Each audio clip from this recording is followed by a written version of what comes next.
Próxima vereadora inscrita, a vereadora Rose Frigieri.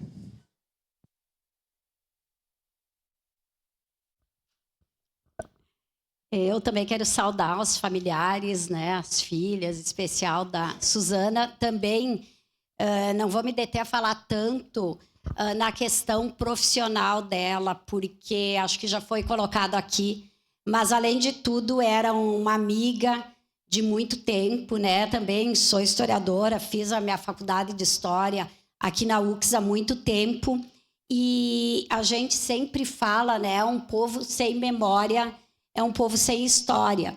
E muitas vezes a gente valoriza pouco isso, não só aqui na cidade, mas no país, de modo geral, né?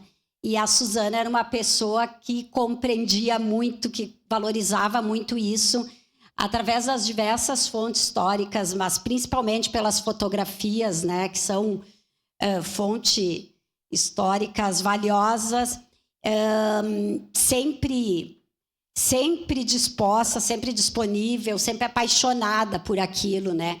Então, parabéns ao vereador Velocino, mas ao vereador Cristiano, que foi o proponente, né? Muitas vezes são formas de homenagear e deixar também na história a marca de alguém que lutou tanto para preservar a nossa história. E com a perda da Suzana, né, eu lembro desse dia, estava todo mundo triste, mas eu acho que foi até o Christian também, que está aqui, né, que era amigo da Suzana, também comentou alguma coisa do tipo que não é só a amizade, não é só as pessoas que perdem, é a cidade como um todo, porque se a memória da cidade é esquecida ou perdida, quem perde é a cidade.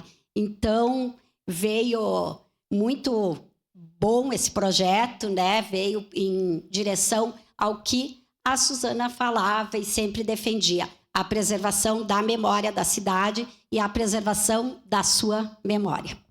Parabéns, vereador Cristiano.